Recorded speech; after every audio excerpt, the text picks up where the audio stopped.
ആ മാഡം. ഓ ഏത് നേരം ഒരു ഫയല്.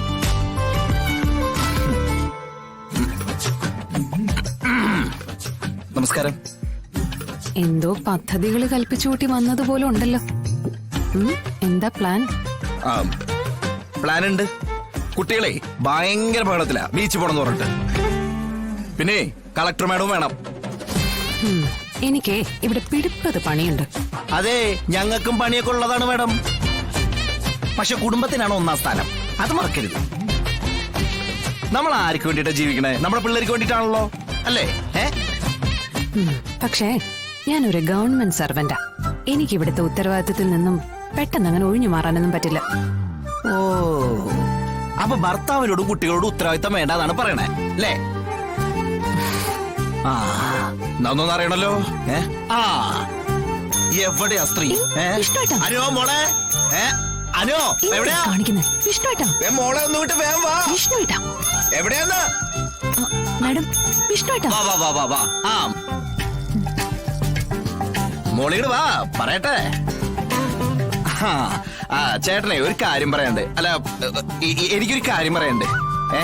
മോളെ, അല്ല അനുവിന്റെ മുമ്പിൽ ഇപ്പൊ 2 ത്രാസ് ഉണ്ടെന്ന് വിചാരിക്കുക. എന്താ സർ? അത് ശരി. അപ്പൊ ത്രാസ് എന്താന്ന് പറഞ്ഞുതരണ? കഷ്ടം. കളക്ടർക്ക് പറ്റിയ കൂട്ടാ. എടോ, അതായത് നമ്മൾ ഈ കടയിൽ ചെന്ന് കഴിഞ്ഞാലേ സാധനങ്ങൾ ഇങ്ങനെ തൂക്കി തരില്ലേ? ത്രാസ് കൊച്ച് വെയിറ്റ് ഇളക്കണത്. ആ അങ്ങനെ ഒരു ത്രാസ് എന്റെ കയ്യിലുണ്ടെന്ന് വിചാരിച്ചു സർ. അതെ, അതിലൊരു തട്ടില് അനുവിന്റെ കുടുംബം, അതായത് ഭർത്താവ്, കുട്ടികള്, അങ്ങനെ അങ്ങനെ അങ്ങനെ മറ്റവരും. അതിന്റെ മറ്റേ തട്ടില് അനുവിന്റെ ഇവിടുത്തെ ജോലി.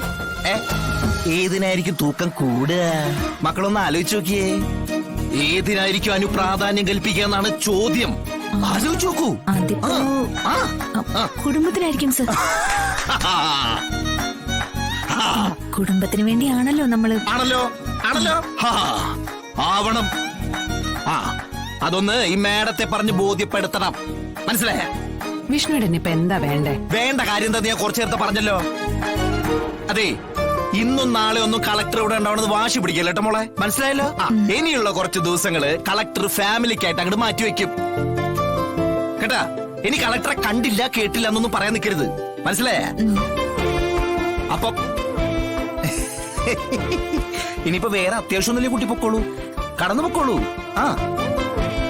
ഇനി വരണമെങ്കിൽ വിളിക്കാട്ടോ. അതെ, ട്രിപ്പ് അങ്ങോട്ട് ശിവക്ഷേത്രത്തിൽ ഒരു മൃത്യുഞ്ജയ ഹോമുണ്ട്.